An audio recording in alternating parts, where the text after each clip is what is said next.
Okay, we're live,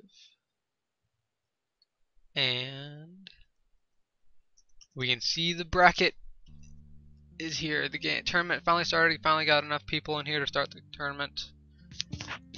Unfortunately, though, needed to have a bye given. Yep, my name's Lolowut. I don't usually do these streams, but I gave X the bye. It looks like it was just by luck, though. Oh, and apparently Big E is not active right now, according to Arc.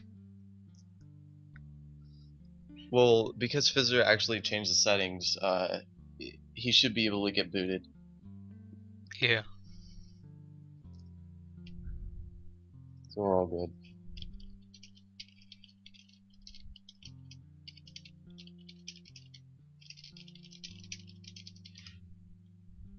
Okay, but anyways, with the bracket here, we can see the matchups. We have Winningen coming out of retirement to do this. CPU Pro Gamer in the first match. After that, we have X Apex getting a bye. Fizzer versus Boston Phoenix. Dr. D versus Kaiser. Heihei versus Zerby. That'll be a good matchup. Yeah, Zerby, champion from the previous tournament. We'll see how he does this tournament. Getting a really strong first round opponent. And then we've got Bush versus Hedra. Big E versus Arc 77. Big E apparently not being active right now. And Ace Windu versus Fropt Tier. Probably didn't say that right, but oh well. I think our biggest matches are going to be Heihei versus Zerby and Fizzer versus Boston. Yeah, I personally have not seen Boston play, so I can't really say much about him. He's pretty good. Pro Gamer versus says that should be good. We'll see how rusty says is. Yeah.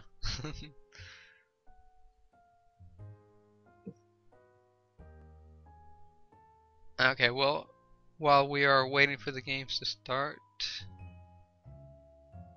random intro being played.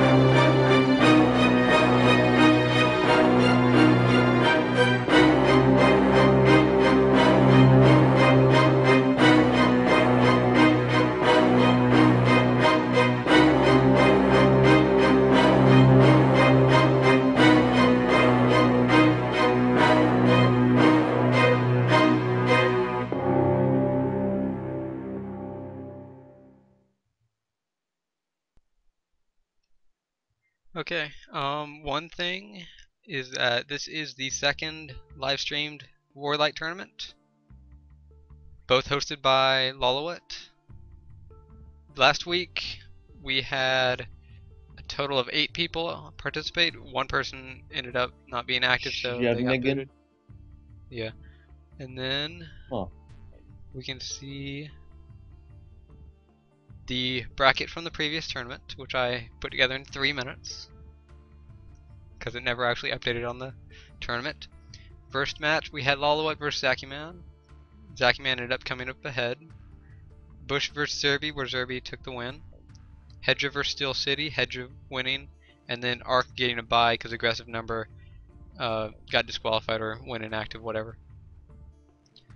Then we had in the semifinals, Zakiman versus Zerby, where Zerby won again to go into the finals. Hedra losing barely to Arc 77 in a relatively close game. Then the final game was a pretty good game overall. Zerby once again winning, so Zerby secured himself the championship for the first ever live streamed WarLight tournament. And Zerby is continuing on in this tournament. This time against Heihei. Really strong first round opponent. And we'll see how they do. And then other games of interest first round that we mentioned were Fizzer and Boston Phoenix. And then possibly Swinigan versus CPU Pro Gamer. He just messaged me on Skype. It's Schnavingen. I screwed What? that one up. That didn't help pronouncing that. So. Yeah. I'm not Polish, so it's Yeah. gonna be really Sorry. hard Sorry for me about to the do this. butchering of names. Don't expect anything better though. Don't expect anything better.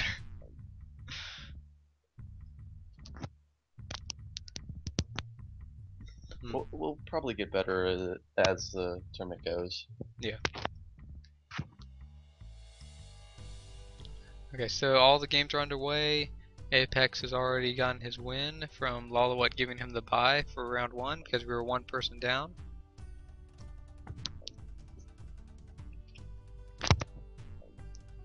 And then other games are all still going underway. I don't think anyone is close to being done yet. Hopefully we'll be informed once that happens. Let's take a quick look. Yeah, Ace Windu versus Fruptitier are in turn 5 right now. Big E vs Arc have not begun. Big E still has not joined the game.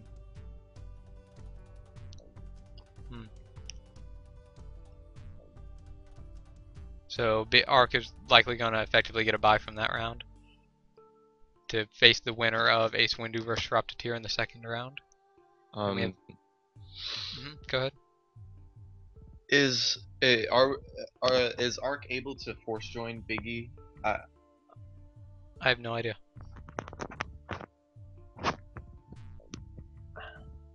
Damn.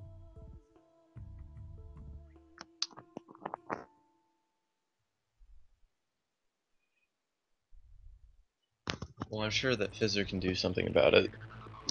But Yep. Fizzer's in a game right now. Okay, and then we also have another game where someone has not joined it. We have Bush versus Hedra, where Bush has not joined the game, so apparently he is also inactive right now.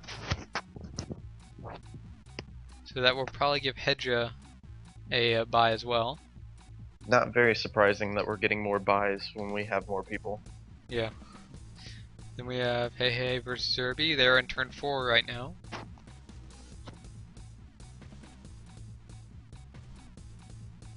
Dr. D versus Kaiser. Kaiser has not joined the game yet, so another person that may end up being booted.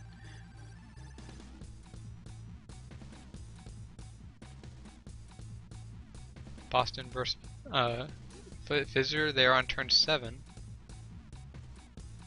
Just started turn 7, it appears. Zwinigan versus CPU Pro Gamer, also on turn 7. Okay, hold on. How did he say the correct pronunciation of his name was again? Hold on, I'll give it to you on Skype. Because I can't do it.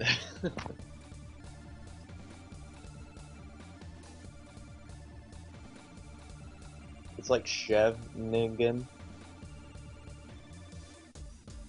Sevnigan. Chev. Chevnigan. Chevingen. I feel sorry for him. Chevingen.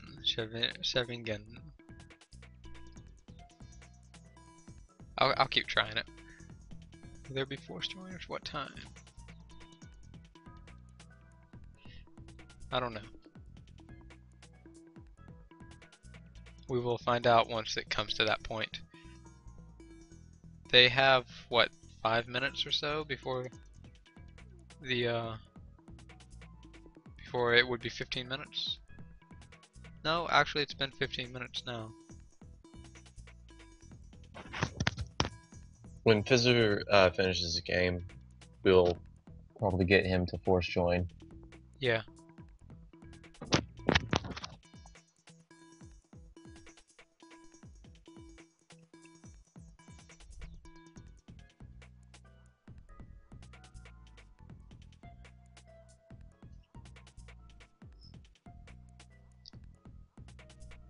Okay. How many viewers do we have? Do we have?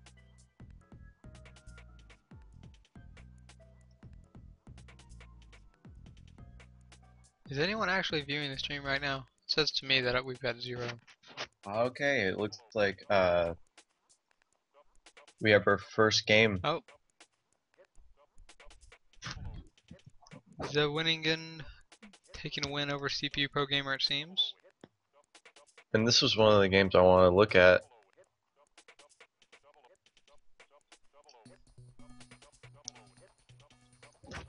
Okay, then we can go for our first game. The very first game of the tournament. Chev versus CPU Pro Gamer. We have wastelands in Yukon, Southwest, Quebec, Nord, Ethiopia, Queensland, and Anadir. Really spread out wastelands, 2 in Canada, 1 in Greenland, 1 in Africa, 1 in Australia, 1 in East Russia. So we're pretty spread out. We have territory picks. Zavinigan going Mexico, Colombia, wanting to get Central America in one turn. And then Scandinavia after that. He has some really good picks here. Like, yeah. Look at how he's got this. I mean, he's got the Central America and South America. That basically gives him Central America in one turn. Yeah. And if he doesn't get that, then he gets Scandinavia and Russia. And that's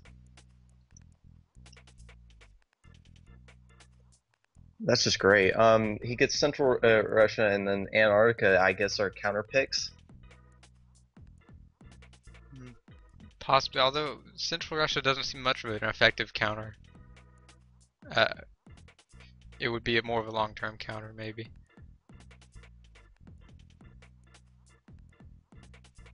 Okay, Huh. and it's very interesting. Okay, let's go to programmers picks.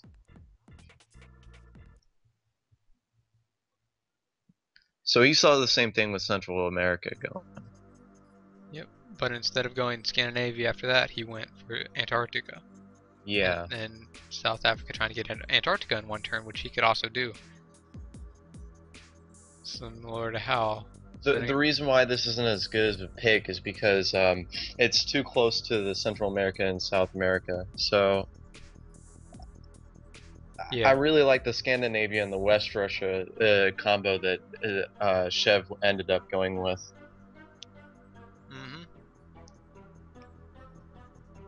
But all in all, they're not bad picks. Yep. So picks are decent for both teams. We'll see how it works out when they get distributed. And we see pretty much the expected outcome. Both of them get 1 territory near Central America, and then they get their other 2 territories at their 3 bonuses. So both have a chance to effectively get a bonus in one turn. And we do see that after looking at it, Shevinigan does get his Scandinavian one turn, however, Pro Gamer does not get Antarctica. Yeah, that's just bad luck. Yeah. And we do see one other thing, neither of them moved at all around Central America. They just decided to sit there first turn. Let the other person decide what's going to happen. Apparently. Because they both know each other is there. Yeah. Continuing on to turn 2. We do see that Pro Gamer putting a lot of stuff in Colombia, deciding to be offensive around Central America, while Shevinigan's just focusing on West Russia.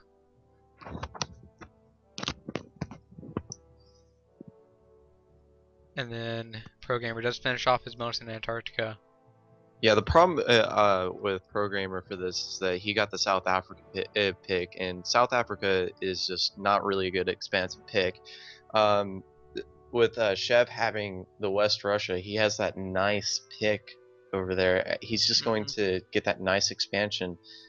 It means that if Programmer were to expand just as fast as Chev, he would only get another 3 bonus, while Chev would get a 4 bonus. This is pretty straightforward that Chev has the better picks in this. Yeah, it might be more effective for him to work around South America a little bit instead, and Yeah, maybe but go up it looks like what he's doing in South America right here is anticipating that Chev is going to finish Central America. That way he can quickly go into Cuba and stop the probable expansion. So, Yep. Pro Gamer just wasn't able to anticipate Chev's picks, while it looks like Chev doesn't even really have to anticipate Pro Gamer's pick because they're just not as good. Indeed. So going on turn 3, we see that Shenanigan's splitting up and putting some guys in Central America, while Pro Gamer is focusing a lot in South Africa now, putting 6 guys there. Hmm. And it does appear that Pro Gamer was expecting to expand into South America now, but with Chev going down into Panama, it's probably not going to be very effective. Yeah. And since he just finished West Russia now, he's now got a significant reinforcement advantage. Yeah, this is just really nice picking from Chev. I mean, I really, looking at the map, there was just no better picks to go for. So,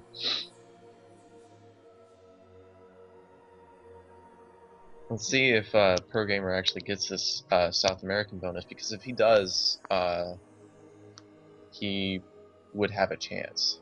Yeah, well, it appears he's not really trying to get all of it next turn on turn 4 because it doesn't put anything to capture Bolivia. He does get Argentina though. But Chev hits Colombia with 17, and he just couldn't stop that. He wasn't with those extra reinforcements from West Russia. It was just too much for him. And we do see him doing extra moves around West Russia to delay his attack. I do feel that Programmer was wasting his time with trying to get South Africa. He should have just gone ahead and gotten South America, because that would have evened up the playing field right there.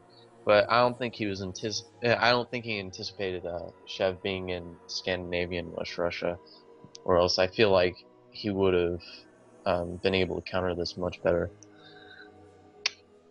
Indeed.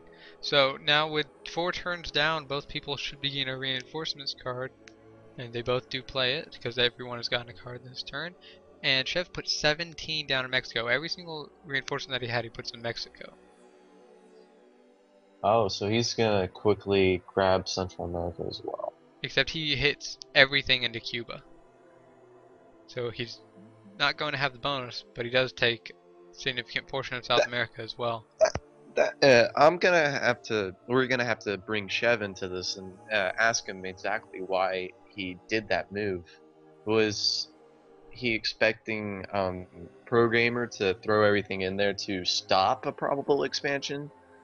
I do have him on Skype, so I will ask him. You can continue, Mythonian. Okay, so otherwise in the turn, we do see that Programmer is finishing off South Africa now. That evens him up in reinforcements pretty much, gives him 11 to Chev's 12. And while this is happening, Chev is in a position to get Central America and is in a really effective position in South America, but he's not already got a bonus. He's about to get another 3 and possibly this 4 if he can beat Pro Gamer out of South America. So we'll see if, at the moment, Pro Gamer is not in a very good position. He's not going to have an easy time expanding anywhere else, and Chev's in a really advantageous position around the contested area, which is Central and South America. Any reply from Chev yet?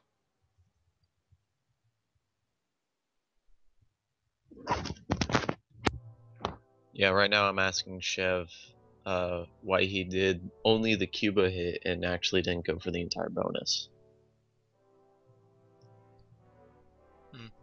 He says he wanted to push Pro Gamer out of Central America completely. So Mm-hmm.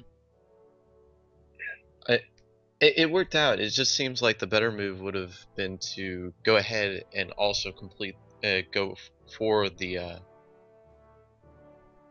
Okay, he says, and the rule is unless I have a crushing advantage, I don't get greedy and try to push away before finishing a bonus. So what he's saying is that at this point, he still knew that he didn't have an overwhelming advantage, so there was no point in trying to finish the bonus because those extra 3-4 armies probably could have killed him if Pro Gamer decided to go fully into Cuba. It's to me, it was just a very interesting move. Indeed. I don't know if you guys got the same Although, feeling from that. in the situation where Pro Gamer had indeed put everything in Cuba, he may have defended that attack.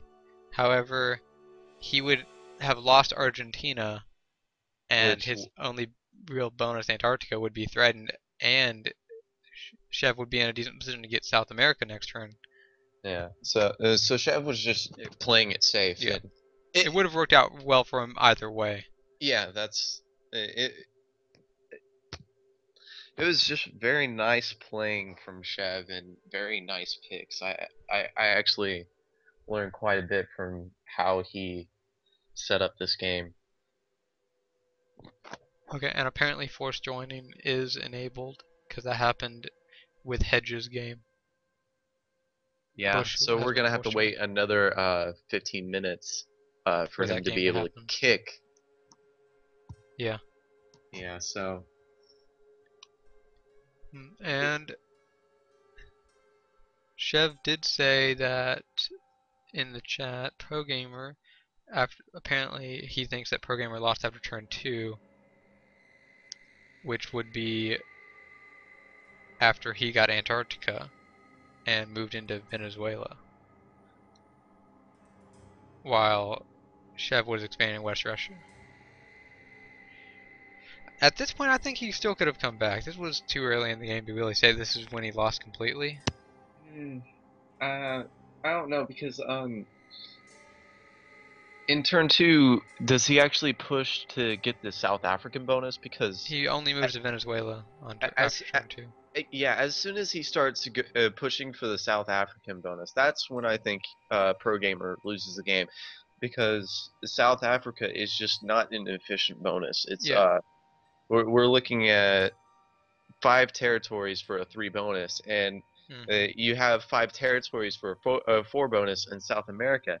Had he been able to complete South America, even though knowing that Chev could pressure that bonus completely, it still would have evened the playing field because Chev would not be able to finish Central America. Yeah. So from there, it would just be who gets the first clean hit. hmm Yeah, and he started taking South Africa on turn 3. Yeah. Okay, and we do see that after Chev pushes him out of Cuba, Pro Gamer put a lot of stuff in Argentina and then ends up blockading it to protect Antarctica and prevent Chev from being able to get the South America bonus. Which, Um, mhm, I'm not a fan of blockading with that much. yeah, I think he was anticipating Sheb to have attacked, but it's very difficult to blockade when you're next to an opponent. So I'm not gonna really criticize Pro Gamer way too much for that move. It's just in the end he ended up blockading way too many. So that that turn ended up screwing him a little bit.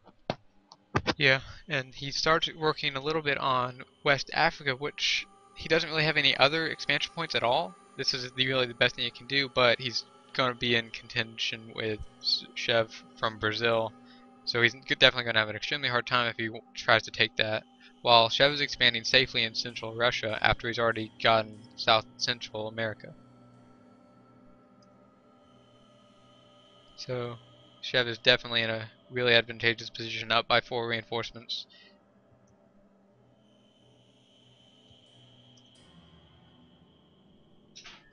Turn 7, we do see that Pro Gamer starting to move into Cameroon with a large force, and Chev nearly finishes off Central Russia, but gets repelled from the last one in Tomsk, so that doesn't give him a crushing lead 1 turn earlier.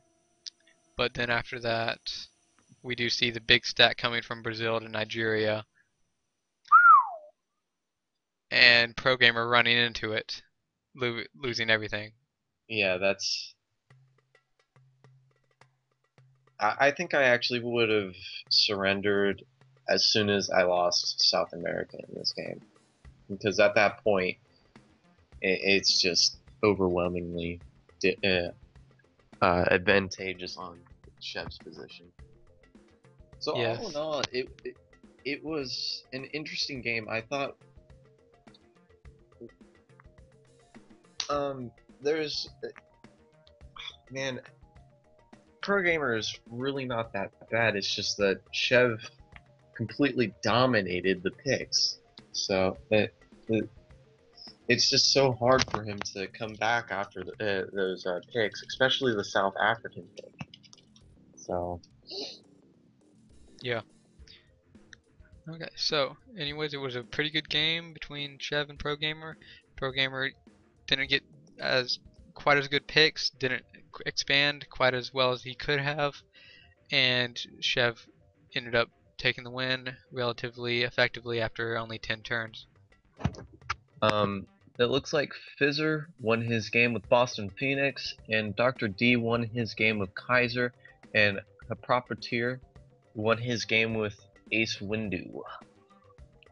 So now the first round is coming to an end. It looks like Heihei and Zerby are still playing, and GW Bush, Hedra, I think GW Bush is going to get booted, and Big E will get booted. So it looks like our prospects for the second round are looking pretty good. Indeed, yes. So I think I'm gonna flip through the Profiteer game and the Fizzer game, and let's see which one's a little bit more interesting. Okay.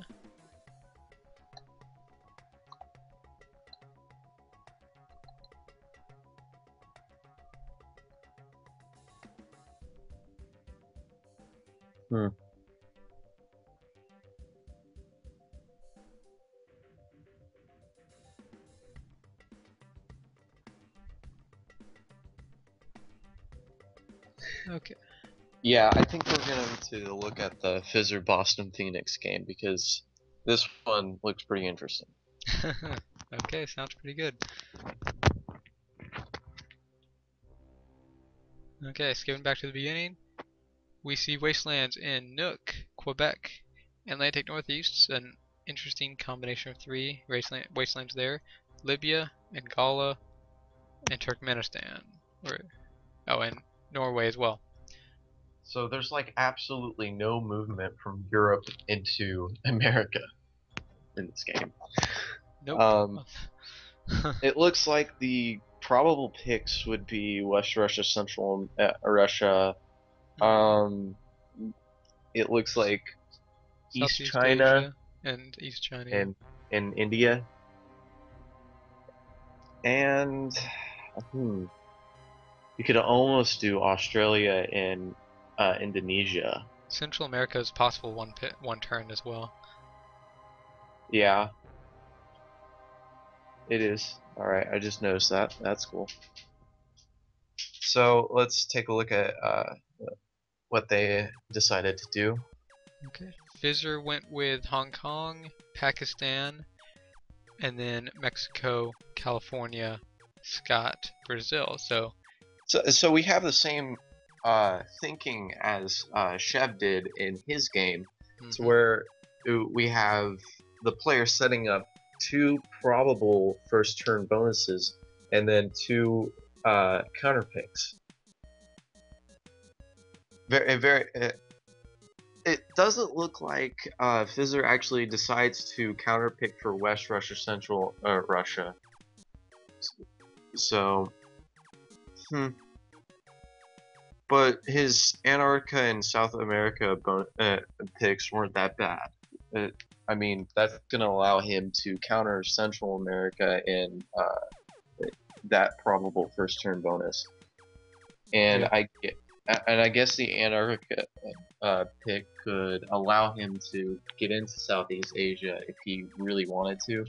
But I think that pick is more over because it's a safe pick. Anyways. Yep.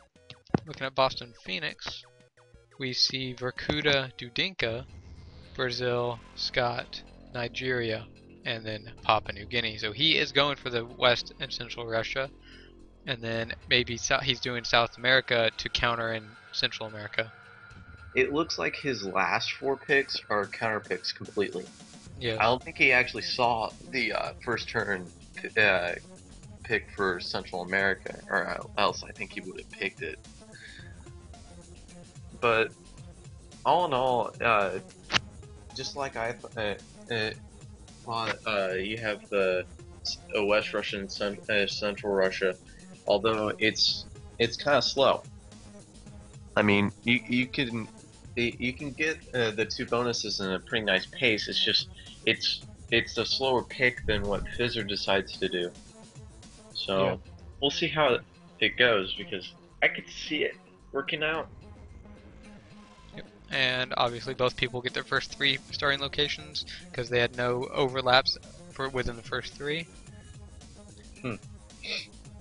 And after the first turn, Fizzer does manage to get all of Southeast Asia first turn, and he does go to Baja to check if someone was in California. While Boston works on West Russia, which he will be able to easily get next turn. And he does also go up to Venezuela to check on Cuba. So at this moment, he doesn't know if he's in Central America or not, but he should still be careful about that. I think Boston should assume somebody's in Central America. Yeah. And then going on to turn 2, we see Fizzer focusing in Central America like he should, and Boston putting enough in Venezuela to go into Cuba with a decent force. Except he does go to Colombia instead. Yeah, this is that move allows him to have the double border with Central America, but it also allows Fizzer to complete that bonus, which gives Fizzer the 2 army advantage at this point. Yeah. Which isn't too bad. It's just, had he stopped the Central America, he would be in such a better position right now. Yes. And with the Boston finishing off West Russia, he's got some extra guys in Moscow and Murmansk. I'm not entirely sure what he's going to end up doing with those. He may move them down to start going into Iran, because he should also assume there's someone in Southeast Asia. Or he could take the long way around and go into Central Russia, which he should also be expanding in next turn. But next turn he puts everything into Venezuela, deciding to go offensive.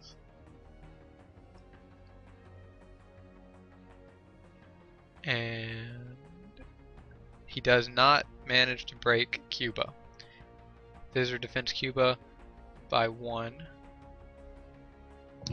And Fizzer is expanding heavily in East China. He's going to be in a really good position if he manages to defend Central America next turn as well. So it looks like Boston is waiting for his armies to get over so that he can go for Central Russia. At this point, again, I think that Boston would be in a better position if he actually finished South America instead, even though knowing that Fizzer could pressure that place. Yeah, he's only got 2 territories to take. Yeah, versus 5. the 4 they has taken Central Russia. Yeah. And this is where Fizzer gains total advantage because Boston is unable to break Central America, and Fizzer also gets East China. So this game is definitely over at this point. Yep. 4 turns in, and Fizzer's got a significant advantage. Fizzer putting a huge chunk in Cuba to start turn 7 on 5, and then ramming into Venezuela. That gives him a good positional advantage and make it so that he's not so threatened in Central America anymore. Yeah, Fizzer said in the stream that he was actually lucky that Cuba it wasn't lost, because it was like a 73% chance that they would have taken that. So it, that is this is a risk game. So with the 16% luck, you just never know what could happen. Yep. It's not you're not as likely to lose sometimes like that as you would be in other luck games, but in this one it can still happen. We do see that he does move into Argentina, possibly thinking that he was in Antarctica. Huh. Hmm. Yeah, he should have anticipated that either Fizzer was going with the Central America West U.S. bonus, or that he was going with the Southeast Asia picks. So it's just not much insight from Boston Phoenix, sadly, into what his opponent is at right now.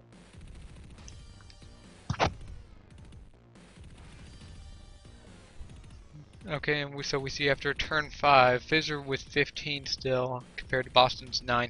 Boston does get denied in Tura, failing to take that, which doesn't help him at all. Just obviously that little bit of hurt. I feel even though if he had finished that bonus, even here, he would still be at a 2 income disadvantage, and with Fizzer already having that 18 stack and the 8 stack, this is obviously not going to end well for him. Indeed. And he was one. It appears he was 1 turn behind in the reinforcements cards. Ooh. Yeah, because of that 1 turn where he was unable to take Cuba, he also didn't take any other. Huh. And he does manage to finish Central Russia, and does decide to move everything to Colombia to defend there with a big stack. And then he does move to Venezuela with 14, which is interesting. I'm not sure I agree with that. That was a very, very risky move. He should have moved with all. Well, those extra 4 there that are staying in Colombia came from Argentina.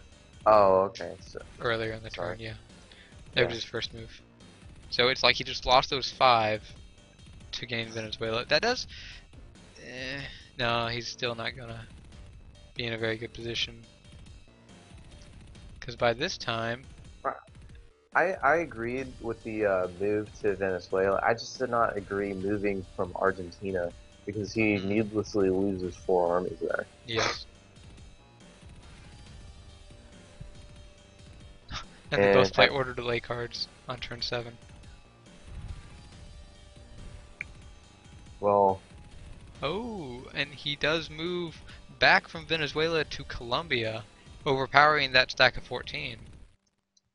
Which does put him in a little bit of an advantage, but like I said, with both an income disadvantage and a total army disadvantage at this point, Yep, and it appears that he did... Oh, and Fizzer moving up into Georgia, that sealed the deal. He couldn't handle it when his bonuses were threatened, because he didn't have nearly enough to defend 2 territories at once, with Fizzer having a reinforcement advantage. I do wonder how long Fizzer actually knew that Boston Phoenix was in Central Russia and West Russia. I don't know if he's going to say anything on chat, because we see here that both opponents did see the total income. Uh, I don't remember exactly what turn it was, but both players should have been able to accurately guess their opponent's incomes. So Yes. so with Boston moving to Argentina to potentially check Antarctica, he should have known that that Fizzer had a 4-3 and a 3.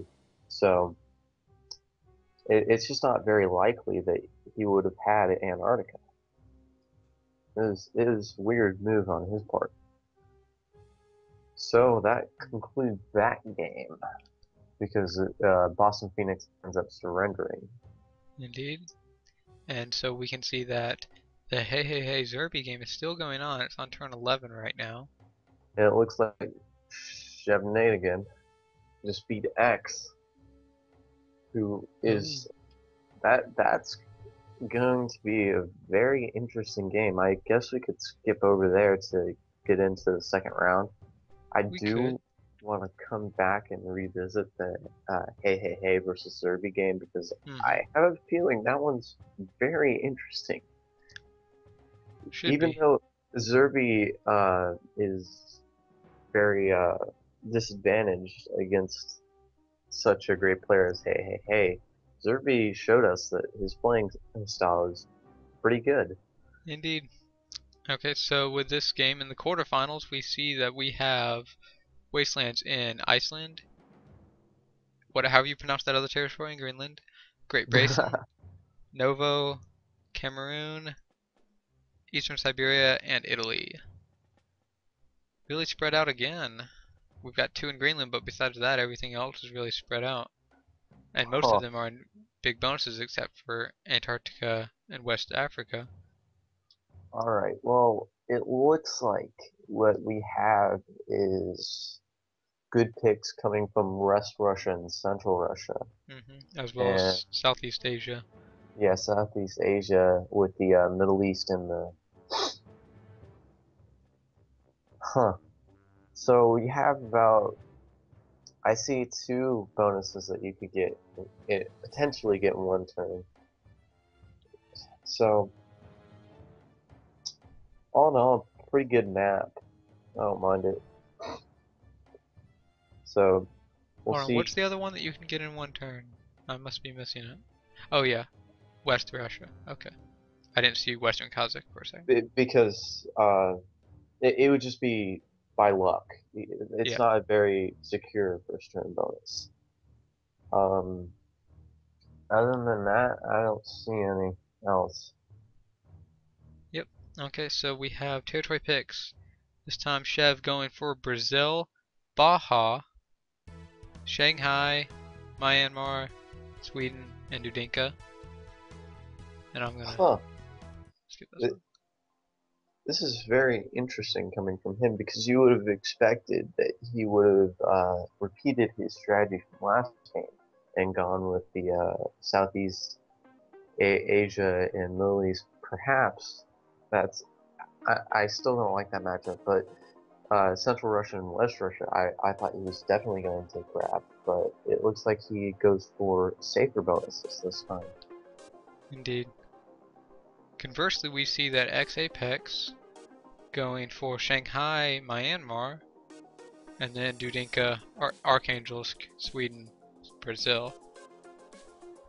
I'm, I actually like X's picks much more than Chev in this case, Hmm. but that's my personal opinion. We obviously to see that Chev outplays X, but I do believe that X gains an advantage with these picks.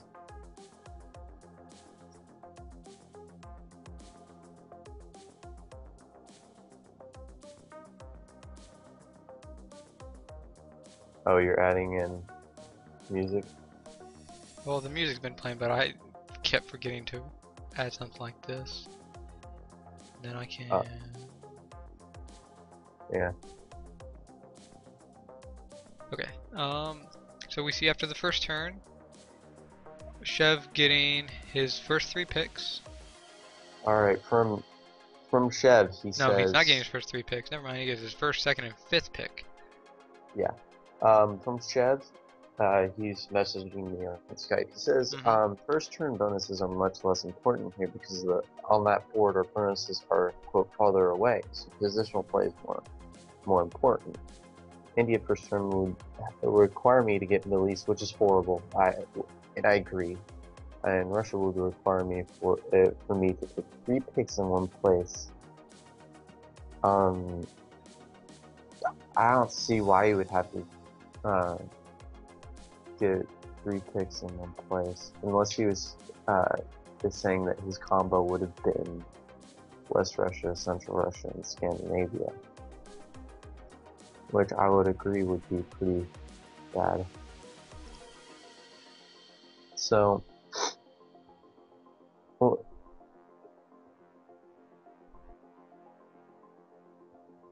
yeah, some insight coming from him.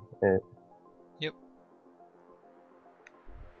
And we see conversely that Apex getting Shanghai, Myanmar, Dudinka his first 3.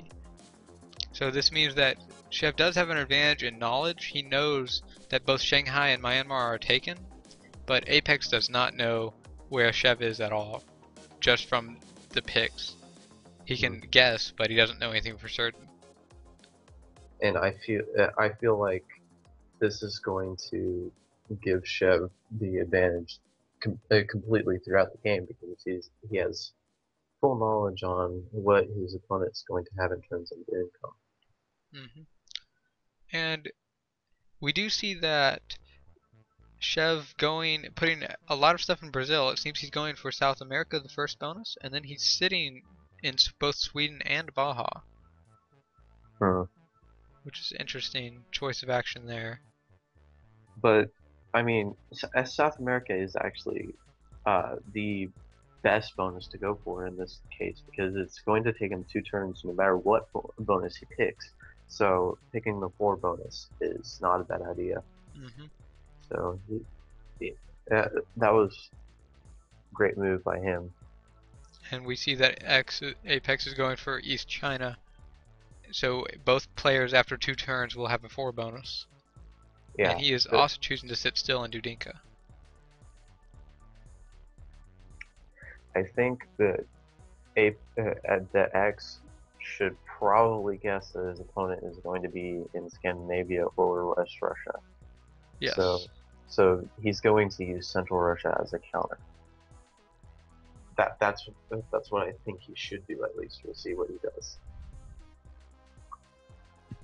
And turn 2, Chev is going to finish off South America, while Apex is going to finish off East China and get in a position to finish off Southeast Asia next turn.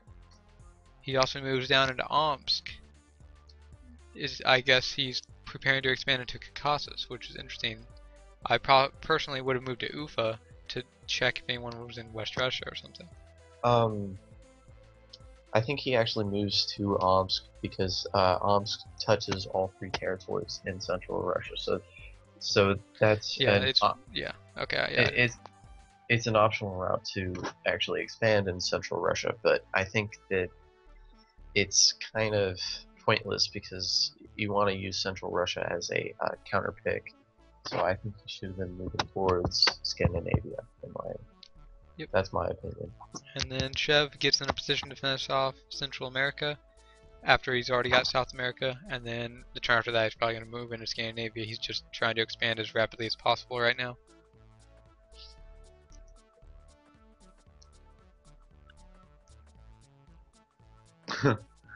And Chev says, to be precise, with 0% luck, taking a bonus like South America in 2 turns has a 95% chance with that positioning and full deployment.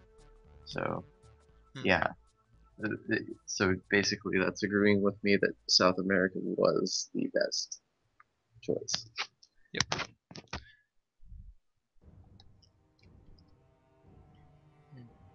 Okay, and we do see that he was successful. Well, he was guaranteed to get Central America, which he did get, and Apex getting Southeast Asia. So we still see them both even at 12 reinforcements. Chev still does have his knowledge advantage of where he's got his bonuses. However, we see that X actually has advantage coming into income pretty soon because he's gonna have 4-4-3. Yep. So Compared to 4-3-3. Chev's 4-3-3, yes. Yeah. Turn 4, it appears that Chev is going to move into California to start threatening in Japan, probably. Yeah. At this point, 4x because he's gonna lose East China as soon as Chev is able to get over there. Yep. And we see both of them finishing off their third bonuses, with Apex getting Central Russia and then Scandinavia being taken by Chev. All right. Apex does also move into Ufa. So now Apex is going to start countering. Yep. But he's a little bit late in the counter game.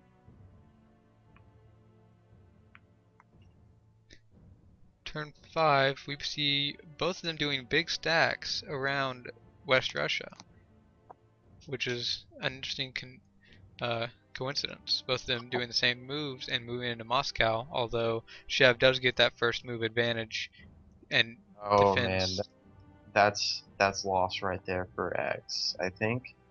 How much does he lose? They In were this still turn? even, They're except even. he comes out 1 ahead actually. Apex has 9 afterwards. Chev gets 8. Man, that was just a brilliant move by Chev because that he knew that his opponent was moving in on his position in Scandinavia and was able to accurately get in the way. Interesting move here where X ends up moving into what's that territory central? Archangelsk. Yeah, Archangelsk. This is a weird move because he ends up having to waste a little bit more to get into there. Obviously, he's going to be going for the Murmansk move to counter Scandinavia. It's just um, it's a weird move because I guess it's okay. And it's just I feel like that he should have pressured Chev a little bit more in Moscow before deciding to go for the move towards Murmansk. Yeah. It seems that with him doing that, he was not expecting to be challenged in Moscow quite yet. He was expecting to be able to at least get that, and then next turn have to face opposition. Yeah. So Chev says that it was no coincidence that he actually moved in Moscow. It, I yeah, of course. He knew that X's third pick had to be either Central Russia or East Africa. Yeah. X says here, he says that X got a bit greedy, spreading his attack in Russia, and with him in Central Russia, I knew I had to hit there that exact turn. Yeah. And like I said, it was a really. I said it was a brilliant move because he knew that X would be moving onto his position by that turn. So that took a lot of thought. I mean, that's basically what wins in this game right there. Is that accurate position and being able to counter X's being able to counter X's counter. So. Yep. And we do see that both of them on the next turn, turn 6, both of them are putting large stacks in West Russia. This is interesting that X does not move into Murmansk. He loses the advantage of breaking Scandinavia the next turn. So. Yep. And now then he's in Japan now. So now Chev has the positioning advantage and the army advantage. Not the income advantage, but we do see that he has both the army and the positioning advantage at this point, so that basically guarantees a win. Yep, his total army count is up by 7. Yep. Okay, so final turn, turn 7, we do see Chev doing an order priority card, putting only a few in Japan. He decides not to do a major offensive there, while that's where Apex puts every little guy he has. But this allows Chev to put a lot in Moscow. Yeah, that's a prediction from Chev's point. Um, he knew that one of the moves that X had to do in order to keep the advantage was to keep East China. So he knew that X would decide to put everything there, which gives him the advantage. And right there, he's able to blockade Hawaii, stopping X from being able to counter him, and he gets bordered with Central Russia. Yep, and we do see that Apex tried to blockade an UFA, but he was unsuccessful. Yeah, and this gives Chev he's bordering both of the major bonuses of Apex, and Apex knows that he's not in a position to threaten Chev in any position, and is not really going to easily be able to defend anymore. So he decides to surrender at that point. I think the loss was handed out the turn after Chev predicted that move and got into West Russia, because right there, we see that every action after that is Chev advantage. So, very interesting game. Both players, very great players, but X was just unable to accurately predict what Chev was going to do, and Chev predicted almost every move that X was going to do. It was brilliant playing on Chev's point of view.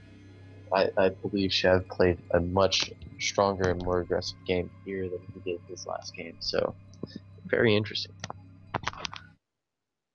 Indeed, yep. So, congratulations to Chev for finishing out another game. Apex put up a good fight, but was not able to get the positioning advantages that Chev was able to achieve. Chev will move on to the semifinal round, while Apex is unfortunately eliminated from the tournament. Alright. Going back to the tournament, we do see that the Heihei game has ended. And it looks like Heihei beat Zerby. Oh wow, Dr. D beat Fizzer. No spoilers? What's up with the spoiler, man? Yeah, well, you can see it from the comments. Wow. That may be a game of interest to watch. I think we're going to go into the Heihei versus Zerby game just because we need to show champion versus obviously great player. Oh, and the Arc versus Big E game, Big E finally joined, and now they are all the way on turn 19. Dang. We're not going to cover that one at all. Any games that last past turn like 10, if they're not in the semifinals or finals, we're not going to cover that. Yes, indeed.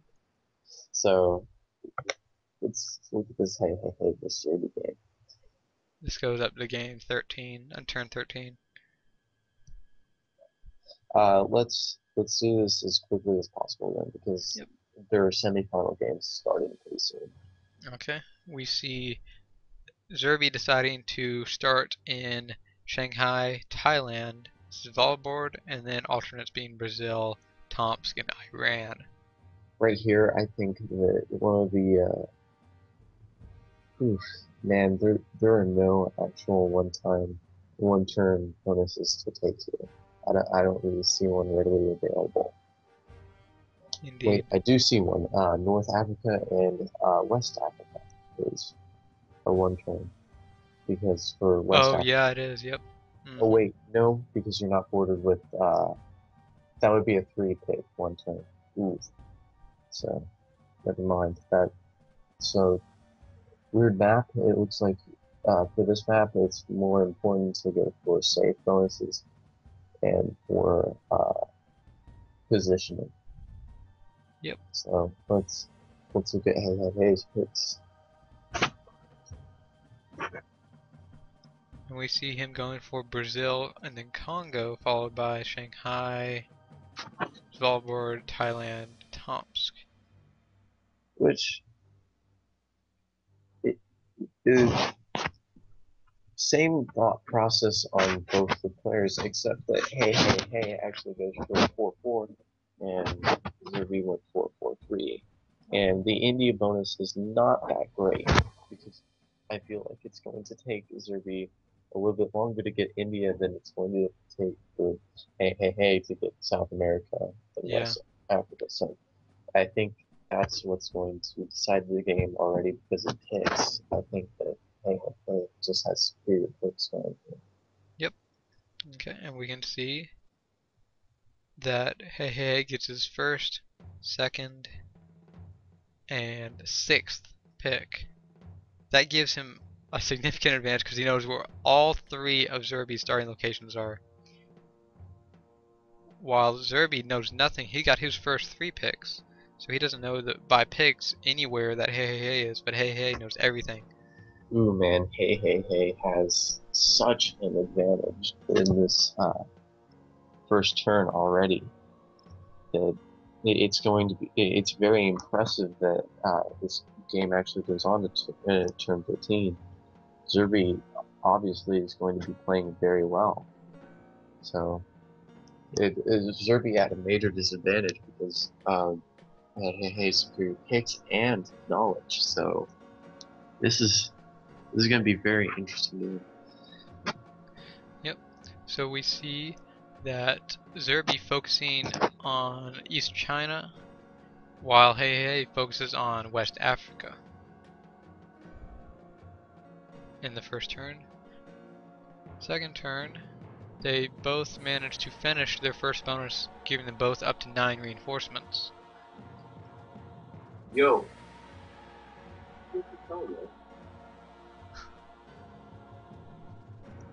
Okay. Turn 3, Heihei's starting to work a little bit on South America while actually focusing a lot in Central Russia. He's trying to get it all. He's got like an 80% chance, and he does manage to get all of Central Russia. Zerby, in comparison, is working on Scandinavia, manages to get all of that, and gets in position to finish off Southeast Asia next turn. So after turn 3, Heihei has 13, and Zerby has 12. Turn 4, Heihei puts enough in Brazil to finish off that bonus. And then it seems like he's going to start working on North Africa. While Zerby is going into Beijing to start possibly working on West China, which is going to have big issues going with that.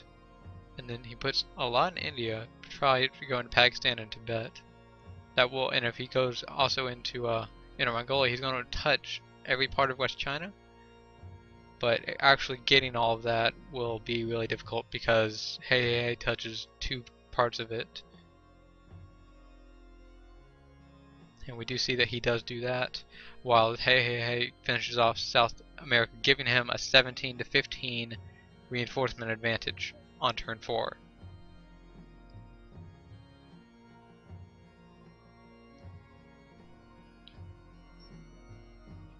Okay, and we do see that Heihei is now working on North Africa,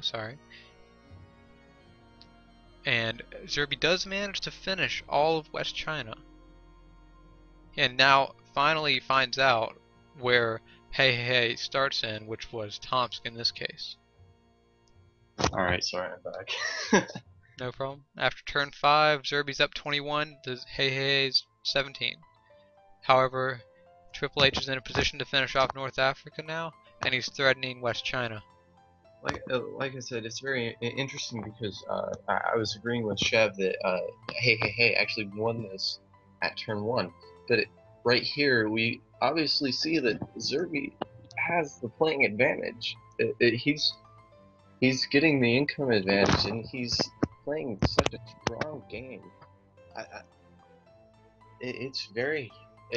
This is a very good game. Yep, he was definitely put in an early disadvantage, and he's fighting back as hard as he can. to try to overcome that, even though he doesn't know he was at that disadvantage. He does start working on Greenland in the next turn, and puts a lot in Weird. Xinjiang and Mongolia. I think that move right there was very poor on Zerby's part, because there's almost no reason to go into Greenland because how many turns it's going to take him. So I think he wasted his time doing that. He put one reinforcement up there. It's still waste of one reinforcement. Yeah, well, it No. guarantees him at least getting that card piece. I guess you could say that, but he already guaranteed himself the card piece by going into Yeah. Russia. So I think it was, even though it's a waste of one, you shouldn't be wasting any armies when you're playing against Heihei. Yeah, and so we see at the end of turn 6, Triple H getting his North Africa bonus, putting up to 20, so he closes the reinforcement gap. And now we see him sitting with 15 in Tomsk, while Zerby has almost nothing to defend against that. He's got 5 in Mongolia, 2 in Xinjiang, and then 4 in Western Siberia, so that he can threaten Central Russia. Right here, I would say Heihei guarantees his win, even though I thought the first turn was such an overwhelming advantage. Right here is definitely the part where Zerby loses, because we see here that not only does Heihei have the army advantage, but the positioning advantage as well. So right here is just game over for Zerby. Look at the chat. Oh Poor X is how I feel when I'm drawn against Chev. yeah. I even said poor X in my video. Yeah, Okay. nice. So we do see turn 7. Zerby trying to defend in Xinjiang. We'll see if that works out. And he does do a little bit more in Greenland. Oh, but we see that Zerby does attack offensively, and then gets attacked in Mongolia, losing his bonus of West China. And he does not manage to break Central Russia. Yeah, So, that was a very desperate move by Zerby, because he had to stop Heihei right there. I would have surrendered right here when Heihei has broken yeah, that West 6 China. bonus. That Especially right now there. that he sees that he's getting, well, he just saw 16, 18, yeah, he saw all 20 that turn. So now he's down by 5 reinforcements, and he should know that.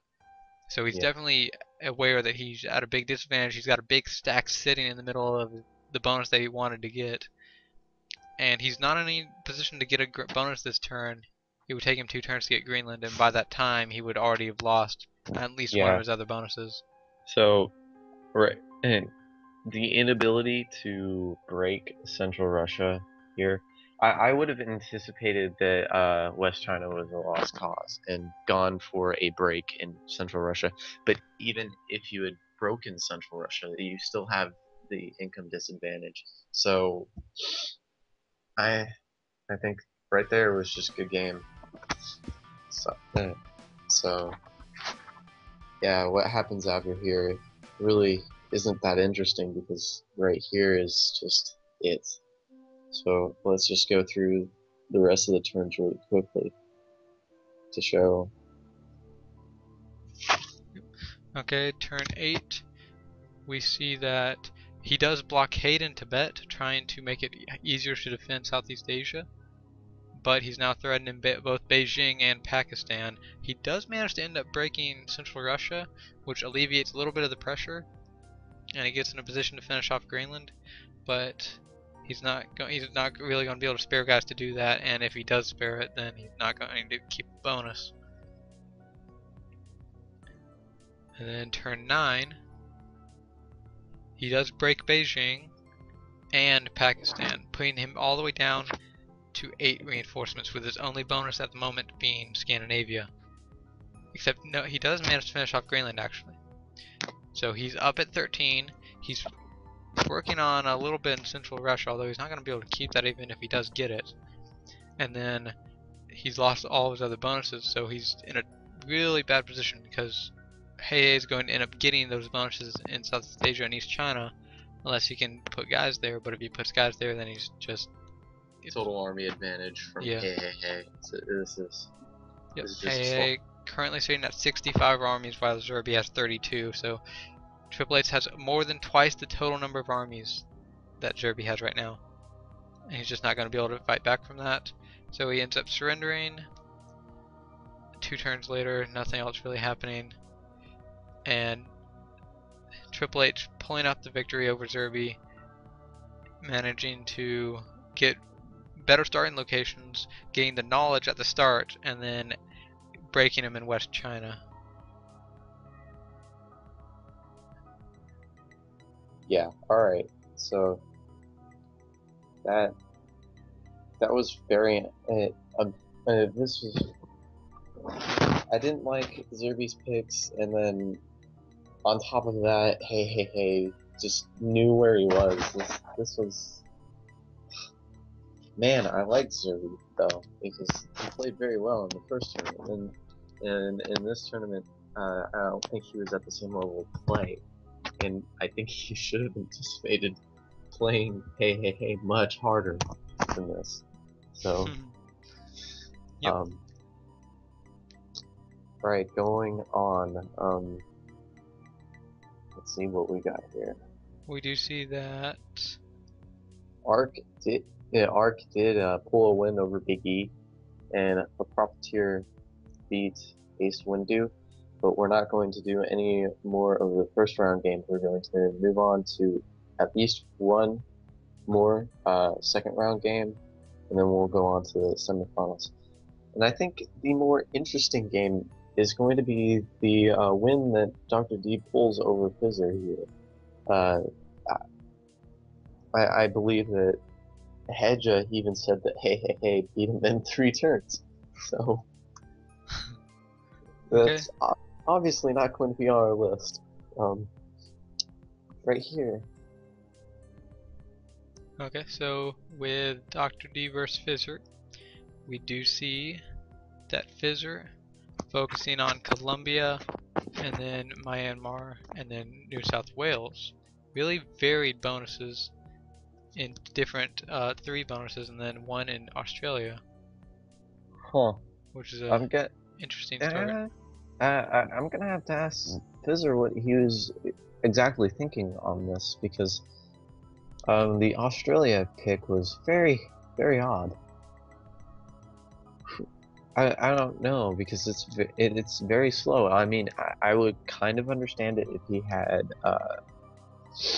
had the Indonesia bonus, pick as well.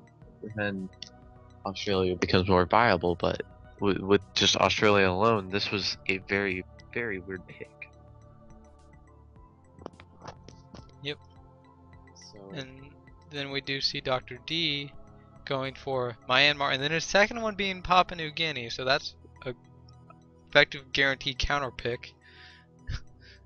And then Cuba and Colombia.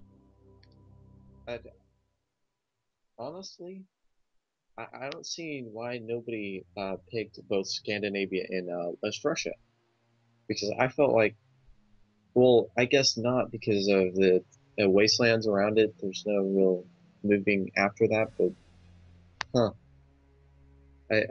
I think, yeah, this game is more about positioning. So, Dr. D obviously has the advantage with the positioning, because he's going to be able to effectively counter Australia. He's going to have Southeast Asia, and then he's going to be able to see that Fizzer is either in Central America or South America. So, and he's going to have Cuba to counter Central America as well. So he's probably going to have a knowledge advantage over Fizzer. And he's going to have a pick advantage. So this Dr. D has quite a good advantage over here. And we do see that Dr. D getting his first, second, and fifth pick. So he knows that Fizzer has both Cuba and Colombia. All right. In the chat, Fizzer says the Ost is safe because of the wasteland in Antarctica. He was not anticipating a pick from Indonesia, so yeah. Okay. And we see that Dr. D getting his first, second, and fifth, giving him knowledge of Cuba and Colombia, while Fizzer gets his first, third, and fourth pick. So he knows that Dr. D has Myanmar, but that's it. So Dr. D having a knowledge advantage from those starts, knowing it, letting him know Cuba and Colombia. And then, interestingly, Dr. D moves from Papua New Guinea to Solomon Island. Well, not interestingly, because he doesn't know that Fizzer's in Australia, and personally, I would not expect him to be down there either if I started in Indonesia. If I started in Indonesia, I don't see why you would go for Papua New Guinea first. I would move straight into Borneo. Papua New Guinea was the starting location. He moved to I'm Solomon sorry. Islands. I'm sorry. Solomon Islands. Yeah. I mean, you would have moved. I would have rather moved into Borneo so that I would have coverage over the entire bonus. So. Well, he does have it thanks to Thailand, but that's the only reason. But oh yeah, you're right, because of Thailand. I still would have moved into Borneo so that I could have that positioning. But right here, Fizzer makes a good move of going for South America first because it's a 4 bonus and there's just best way to expand. And obviously we see the looming prediction coming here from Australia and Indo that this is just not going to be a good matchup for Fizzer. And we do see that Fizzer, instead of getting Central America, goes for South America, which I think was really the best choice to go for. For some reason, I initially expected him to go for Central America. And the reason he doesn't is because Central America would be not as efficient as South America. They would both be 2 turns. Yeah. So he makes a better choice. So I like it. Yep. I really like it. Okay, and we see in turn 2.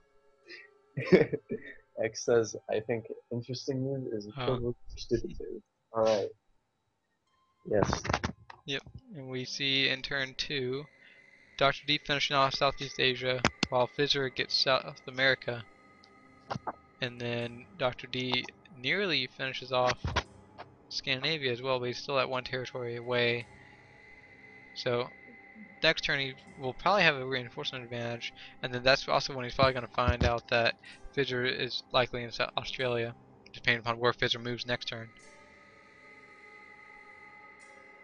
Oh, it appears that Fizzer's just going for all of it this turn. And he does see 2 territories of Dr. D in Indonesia, and Dr. D sees Australia. I think Fizzer's thought process here is, oh shit. I think they're both like that. because Dr. D sees that, oh shit, because this obviously means Fizzer probably has the bonus. But Dr. D having those 2 borders as Australia and not having Indonesia really lets him counter Australia very effectively. I saw it coming. And in the background, Dr. D finishing off Scandinavia, giving him a few extra guys. He's still down by 3 guys, 3 reinforcements, but that lets him be a little bit more offensive, or he could possibly try to expand with it next turn. Fizzer says that he thought he had Indonesia at this point, and there's nothing telling him otherwise that you know this would be the case. So he is actually calculating Dr. D at 12 at this point, I would think, or around 12. So it's good. So he knew he had the income lead at this point. Turn 14, we do see Fizzer putting a lot in Western Australia. Probably a lot more than Dr. D was expecting him to put. And they both appear they trade. Yeah, they do. Well, not really trade because Dr. D didn't lose his bonus, but he's now threatening Thailand. Fizzer's threatening Thailand. And At this Dr. D breaks Queensland's land. at this point, it's yeah, Fizzer. Had Dr. D had Indonesia, this move would have turned out much better for Fizzer, but obviously we can see that poor Fizzer, um, uh, realizing that Dr. D does not have Indonesia, and this puts Fizzer back for pretty much the rest of the game. I think at this point it's not close enough to call game over, but the advantage goes straight to Dr. D at this time. Mm-hmm. And we see next turn both of them getting their reinforcement cards. Fizzer finishing off Central America, and then a big attack in Thailand doesn't work out for him. Fizzer tells us to note the fact that Dr. D tried to blockade in Malaysia, which was pretty much a waste of Oh, blockade. yeah, I did miss that. Yep, he did try. So that was a missed card for him. That I think the card still goes through. So Yeah, yeah, the card is still used, unfortunately ouch. for him. Yeah, so that puts Dr. D at a disadvantage of cards. Yep. And then on turn 5, Fizzer gets the reinforcement lead back by getting Central America, giving him a 12 to 11 advantage, while Dr. D is working on West Russia. Yeah, so Dr. D is getting close to having the income advantage back. Dr. D has the army advantage at this point. So not by much though. 5 armies. But the positioning advantage is more key at this point. Fizzer, interestingly enough, has a good way to start expanding into all of the U.S., which rarely happens because of all the wastelands. But Yeah. because of the wasteland system, he's actually able to keep expanding up there. So it's very interesting. Mm-hmm. Turn 6, showing that he is indeed trying to do that a little bit. And then it appears that Fisher is giving up in Indonesia, or at least, well, giving up on breaking Thailand, and then moves to Borneo instead. All right. Fizzer says at this point his thought process is turn this into a long game, which does put the advantage back into Fizzer making it a long game, and he decides to start try to blockade Oz and start expanding and keep himself going in Indonesia. Mm-hmm. Obviously, we can see that he has lost the advantage at this point, but interestingly enough, Fizzer is going to keep on straggling along. Yep, that's really the best course of action he could have taken at this point. Yeah, uh, some people would actually make the mistake of keep on pressuring and like very hard in Indonesia instead of just keep it alive. So a very good move coming from Fizzer to switch his gameplay mentality at midway here.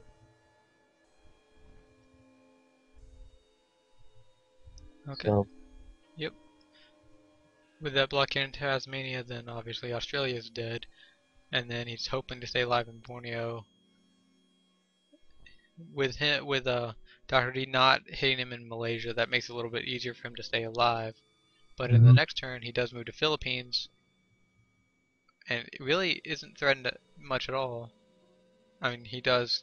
Dr. D hits Malaysia, but only with a couple guys, while he's finishing off West Russia, giving him a 3 so army advantage, reinforcement advantage.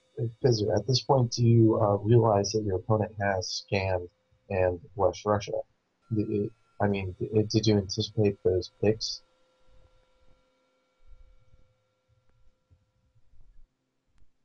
I mean, we can keep on going. He's eventually going to reply to me.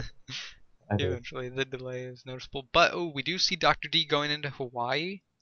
So yeah, so you realize that he does have something, but you don't really care He's at this not really point what it concerned is. with what. So Hmm. right here, very interesting that yeah, physicists are untouchable to him at this point, anyways. Um, right here, where Dr. D, uh, knowing that Fizzer has Cuba and Colombia, starts going into Hawaii, Hmm. which is going to help him out a lot because now um, Dr. D is able to pressure Fizzer, kills one pick completely for Fizzer, and Dr. D is able to anticipate and move against Fizzer in West US and uh,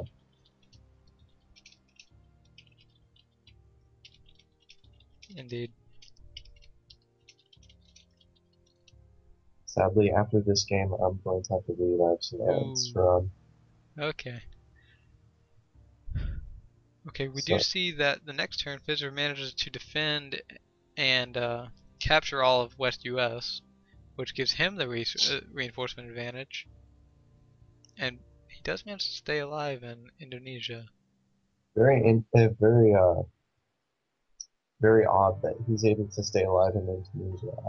I I think Dr. D played a sort of weird move not being able He's to playing very close him. passively over there, not Yeah, really being aggressive. I feel like at this point you need to be aggressive and get Fizzer out of Indonesia. This is why the game ends up going much longer than normal because had he been able to close off uh, Indonesia, I think Fizzer would have realized that the ball was definitely not in his court and would have surrendered at that point.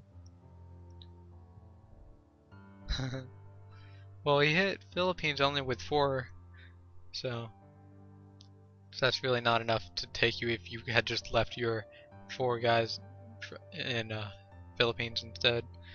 So you would have kept one of them. And then turn 9, both of them playing their second reinforcement cards because they've been getting cards every turn. And both of them played their order priority cards. Hmm. Oh, and Dr. D gets his order priority in, not Fizzer, so Fizzer gets beat out and loses Indonesia. And then Fizzer's big stack in California just grows and grows, and he doesn't end up attacking. And this turn, we do see that Fizzer does not get his card bonus, his card piece. This is gonna really hurt Fizzer. The fact that Dr. D was finally able to close off Indonesia, which I thought he should have been able to do uh, last turn, but Yeah. right here is very it's going to be weird because now that Fizzer has West US completely defended, he's probably going to start moving in on Hawaii, so now Dr. D has to wait for that 17 stack to get over Yep. to Solomon Islands before he's able to do anything to And Fizzer, while that's happening, he's trying to expand Caucasus. He does which have a 2 reinforcement advantage now. and he's about to gain a 7 reinforcement advantage as soon as he gets Caucasus because obviously Fizzer is not going to be able to get another bonus in that amount of time.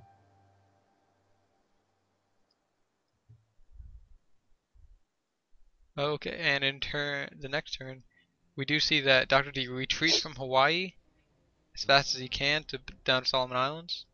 Yeah, which was the best course of action here, Hmm. knowing that his 17 stack is on its way.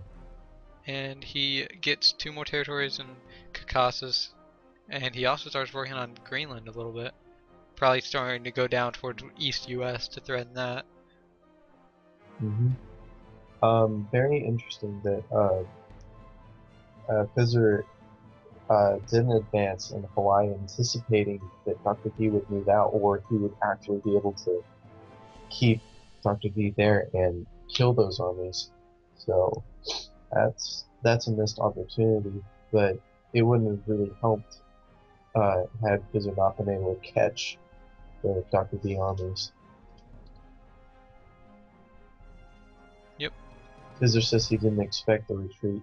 I I would have expected it because he's got to wait for his armies in Borneo to catch up. Yeah.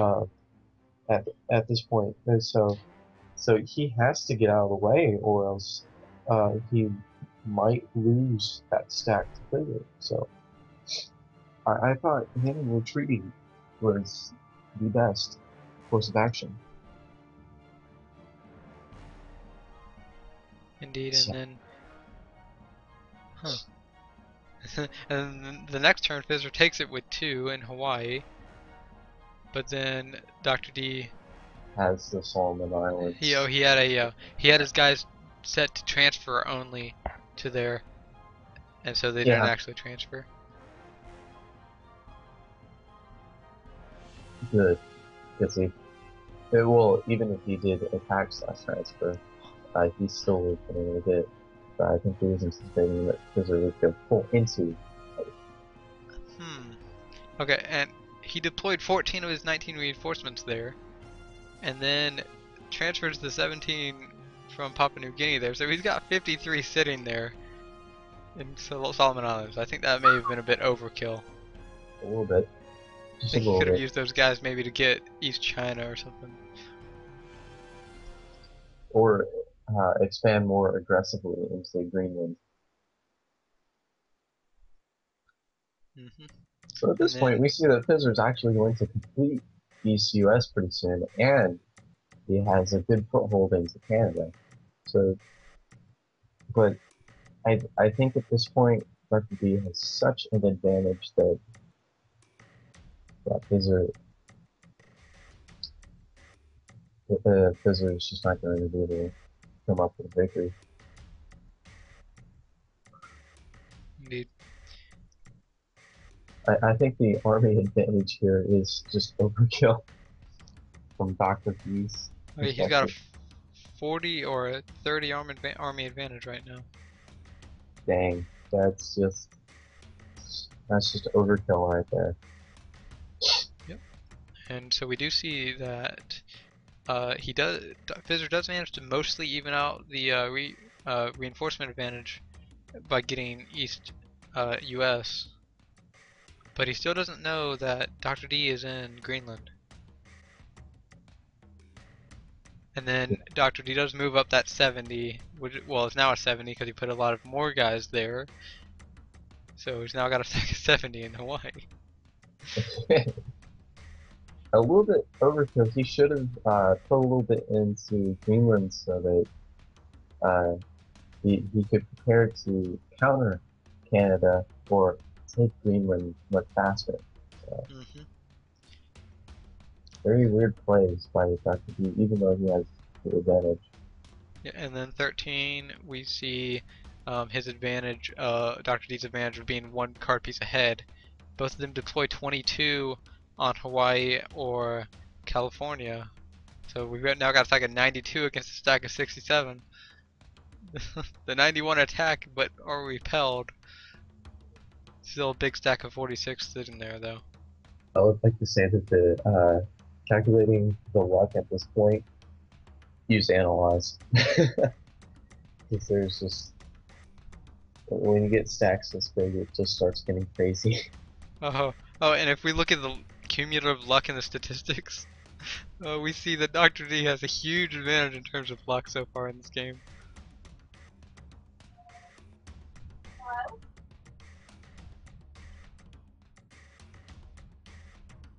That's interesting. And then offensively, yeah, most that's offense. No, he's actually got it both. Okay, so we do see that at this point Dr. D is finally moving down into Quebec. Yeah, and so now Fizzer finally knows that he's being threatened up in the north as well. And it appears that Dr. D is starting to expand to West China, and guess he's using this guy to go into Africa or something slowly. Although I would probably expand to Greenland instead of West China. 14, turn 14, final turn. Fizzer getting his reinforcement card now. Yeah, X, that is, I've noticed that at this point too. And then putting in a wide variety of guys, upping Hawaii to 53 again, ramming California but getting repelled barely again. It's now 25 to 7. He moves to Ontario so we can touch a lot of parts of East US now, and gets in a position to finish West China. So at this point, he's in a positional advantage up here, touching a total of 5 territories of Fizzer, and Fizzer just really wouldn't, absolutely there's no way he could defend against this. It would just be practically impossible. And then he's also in a position to get this, while Fizzer's not in a position to get any more bonuses. He can't really expand very easily at all. The easiest thing would be North Africa, but that would take way too long and would be out of his way, and it would just be a simple move for Dr. D to move down into Egypt and threaten that. So Fizzer made a good call of surrendering now because he really had no good expansion points and he was just being threatened completely. Is Dr. D a multi? Let's see. Probably is. No? He's played 600 games. So that may not be a multi. That may just be someone who doesn't play super often or something. Or is not very active in the community. Or at least I've never seen a multi with nearly 700 games.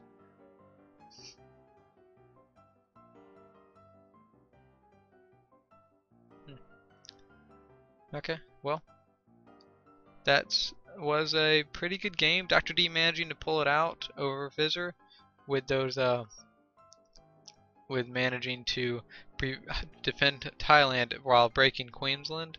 That gave Dr. D an early advantage, and also the knowledge that he was in Cuba and Colombia let Dr. D know that he needed to come to Hawaii and threaten over here, and also move through Greenland to come up here.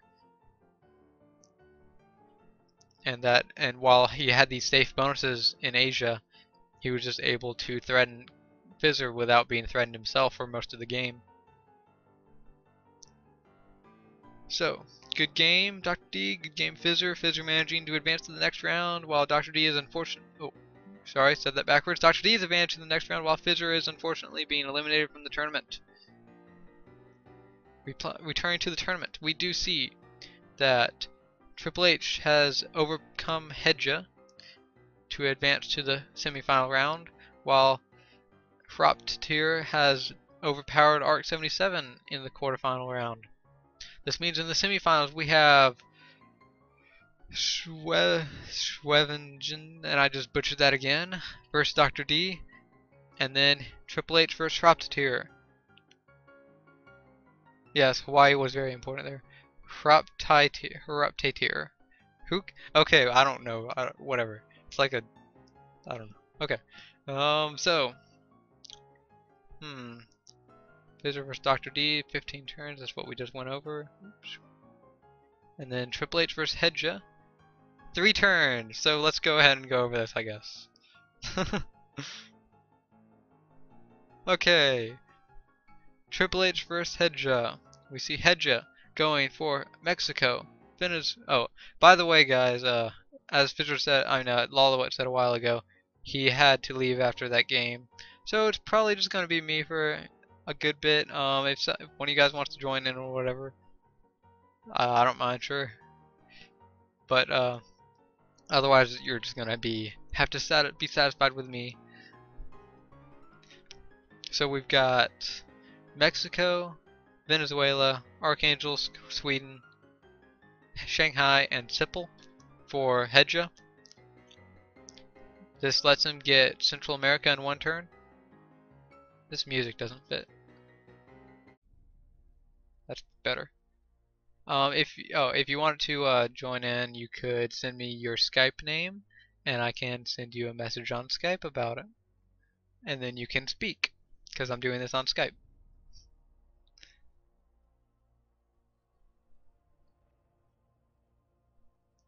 Okay, so a back and forth is more engaging, I think. Yes, back and forths are indeed more engaging. Oh, you don't have Skype? Okay. Well, if anyone else has Skype and wants to join in, just let me know what your Skype ID is, and I can get you in here. And if you don't have Skype, you should get it. It's free, and it's a really good way to communicate with people. But anyways, uh, even without advertising, we'll see that he's able to get Central America in one turn. And then he's going to be up in here in West Russia, Scandinavia. He's probably going West Russia third instead of Sweden third. That way that if he gets this, he can probably move to Murmansk to see if Triple H is going to Scandinavia, in which he can touch two territories and counter it easier. But if he does not get this, or if he loses one of these up here, then he's going to be able to get Sweden as well, and then he can possibly use that to help make it easier on him to get all of Scandinavia. Or at least he'll have the safety of knowing that he has this bonus instead of someone else. Although even, well, personally, what I would have done instead of this is have the second one in Denmark Haven,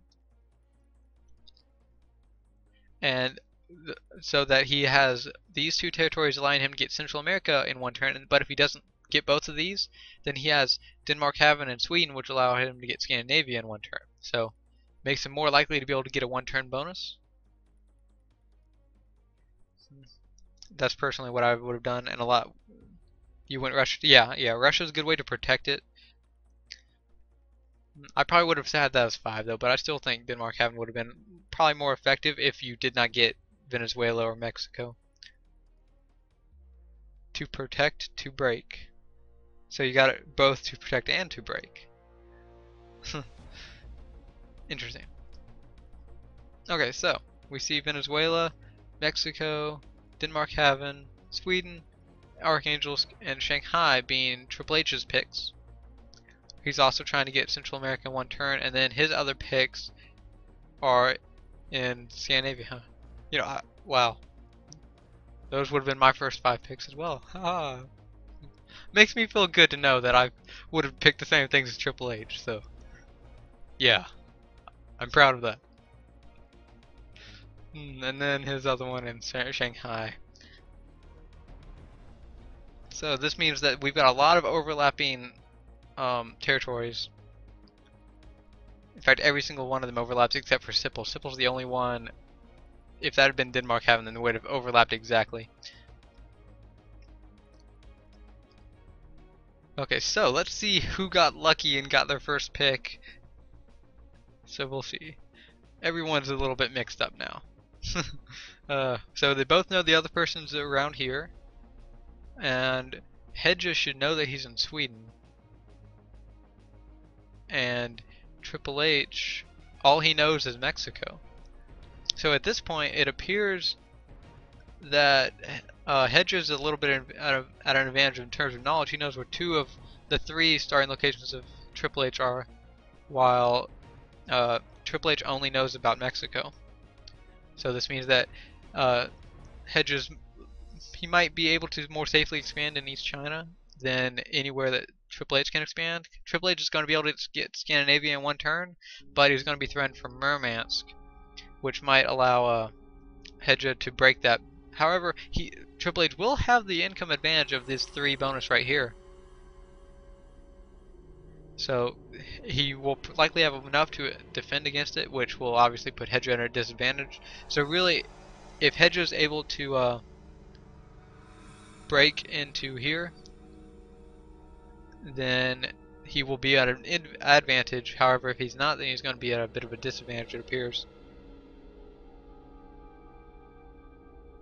You know, New Sweden and America, so I smashed South America.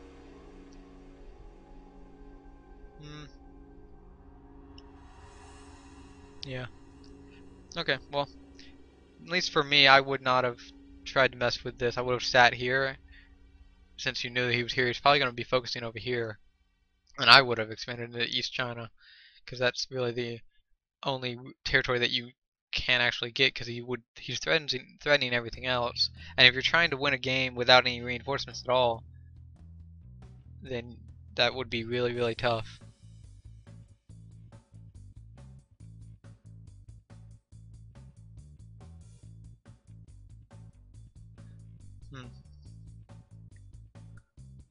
Okay, and then after second turn, he moves into Cuba. Looks like they both hit Cuba, and Hedra manages to win there. Triple H getting his bonus to Scandinavia, and then you getting repelled out of Jiangxi. This gives Triple H a numerical advantage, obviously. And now Hedra's not even in a position to really capture a bonus. He could possibly try for Central America now, but that would be a bit difficult unless he completely gets rid of this here. And then even if that happens, that Triple H would be at least 2 turns ahead of him in terms of reinforcements. Well, he did try to enter Central America right here, and you just repelled him and killed all of his guys that attacked. So after this, okay, and then in turn 2, Triple H puts all 8 of his guys in Venezuela, and Hedra hits first and gets repelled, and then Triple H manages to pull that back. Oh, and we can see that. Oh, this is an interesting series of events. Triple H moves, tries to take. Has his 2 3s in Norway and Finland and hits Murmansk with 2. Next move, Hedra takes it with 3. And then the next move, or a few turns later, Triple H goes for that, but gets repelled from Murmansk. And now he's got a positional advantage over here, although he doesn't have he's going to have a difficult time if Triple H manages to defend him. Triple H does get Cuba, and Hedra ends up surrendering with that. He did not think he could have done anything in Norway, Finland. Really, really short game, obviously. Really difficult game. Hedra was definitely in a pickle. Definitely in a very, very tough spot after the starting locations.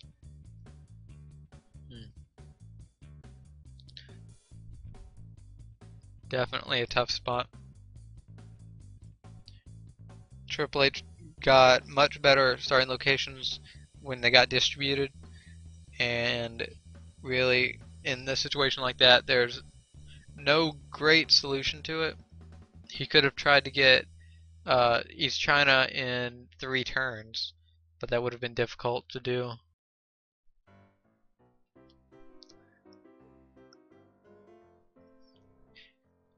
If he was going after East China, it would have taken him like 3 turns to do it. If you put everything here, you can get these 2, but then you won't have enough to get these 2. Or you might, depending upon how lucky you get. That would be... It's over at this point, 2 turns, yes it is.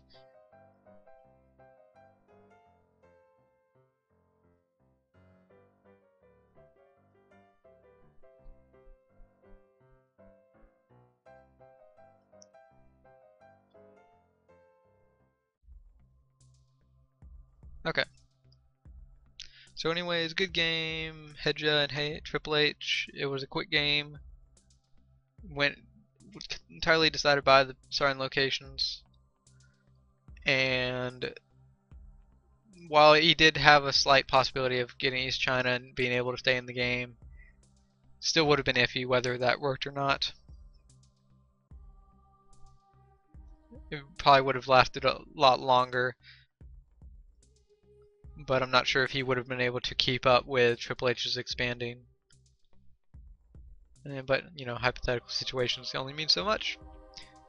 So, looking back at the bracket, we see that Triple H and Cropteteer are currently playing, while Shivinigan and Dr. D have concluded their game, with Shivinigan taking the win. Um, 18 turns. Gonna skip that for the sake of time.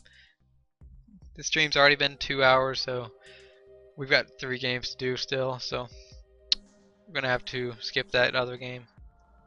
This is 14 turns between Shavinigan and Dr. D. We see Shavinigan going in Bolivia, South Pole, followed by Ufa, Jasej, and Svalbard, and then Philippines after that.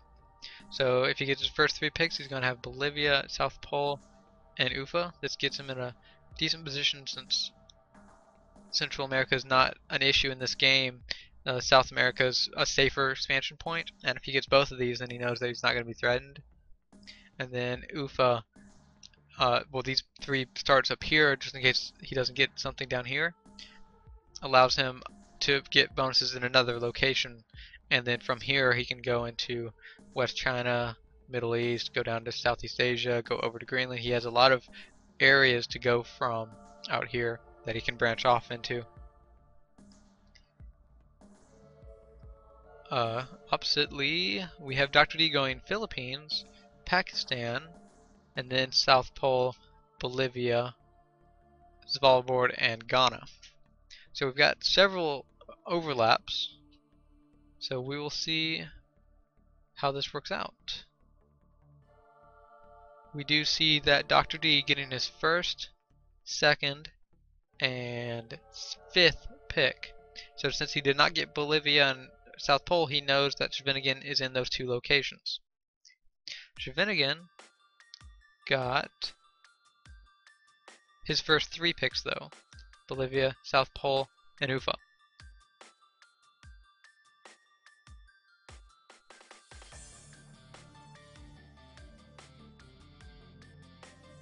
What? No, no. Don't think that that offended me. uh.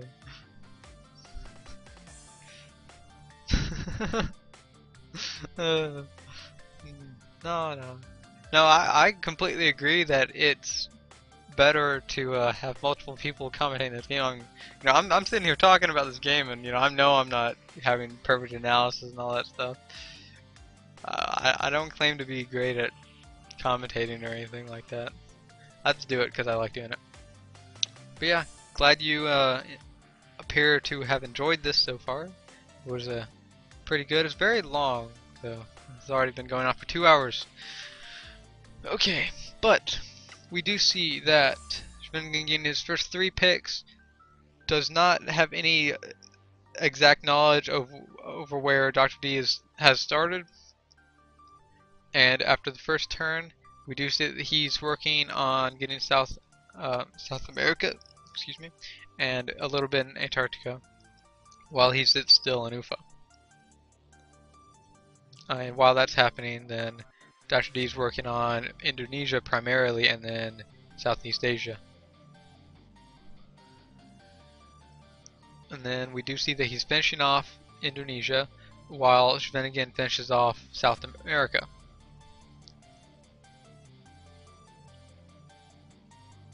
And then Schwenigan's now in a position to get Antarctica, and Dr. D is in a position to get Southeast Asia. So far these guys are expanding very equally.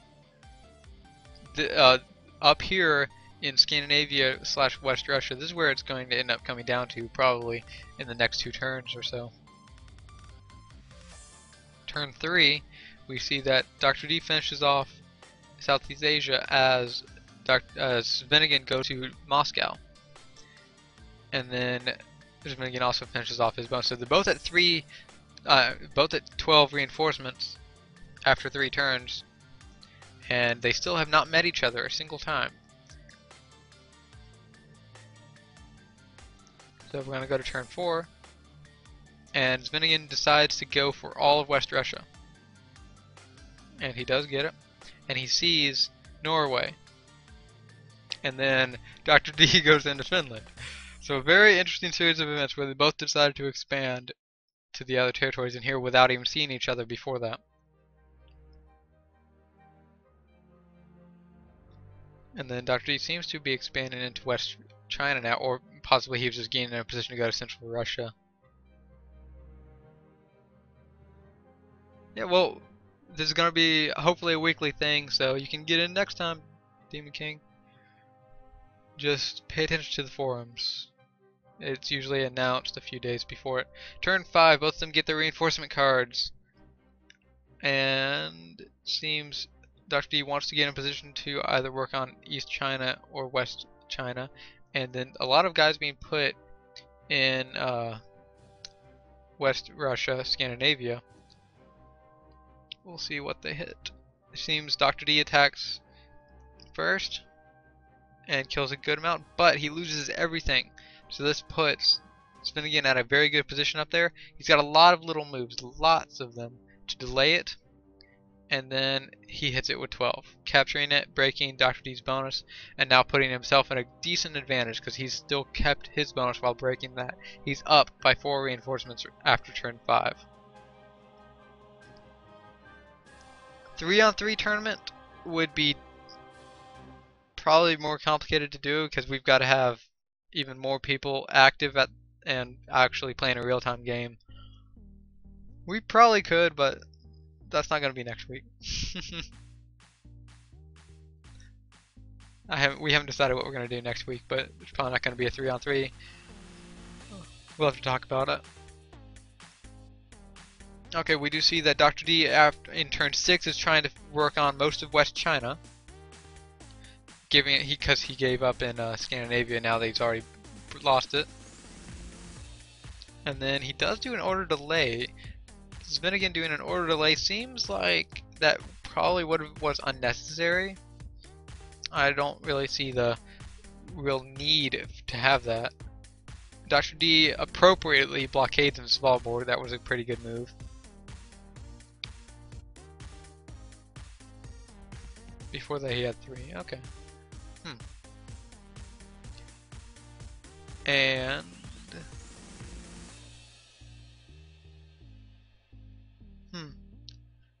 3-on-3 Europe is indeed popular, and it's pretty fun too. I don't know. Maybe if enough people are interested, and then we'll do whatever.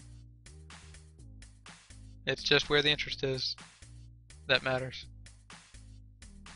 Okay, we do see that it appears Svennigan puts a couple in Norway to capture the Svalbard, which is a fine move in my opinion. Because, you know, you already have so many guys over here, you might as well go ahead and break this and then work on Greenland with the leftovers. And then Dr. D finishing off West China. Looks like he's going to start going up into Tomsk. Yep, and then he goes down into New Zealand. So now he spots Svennigan down in Antarctica, because remember, he knows that he started down here and in South America because of the pick locations.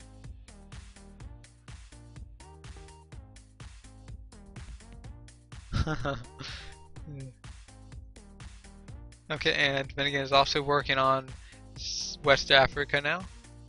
Doesn't quite get 2 of the territories, but he's now in a position to finish that off easily, and he's going down into Georgia. It looks like he's going to end up threatening Southeast Asia next turn. They're both sort of doing a loop. It's like Svennigan going down and then Dr. D going up.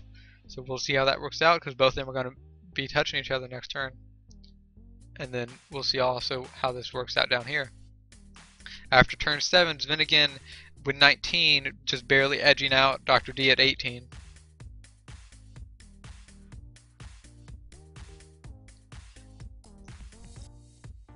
Turn 8, we see Dr. D putting a lot in New Zealand, but Svennigan putting exactly as many, 18 for each of them went down there, and he does not manage to take it. He gets repelled from there, 11-6 is left over. And then Svennigan finishing off West Africa, giving him a 5 advantage in reinforcements, and then starting on Greenland. And moving down to Iran, while Dr. D did not move up into Omsk. And then Svennigan seems to hit him with a couple last move, but gets repelled, giving him 9-3. Dr. D with a little bit bigger advantage there now than he had last turn. And then, oh, one thing is Dr.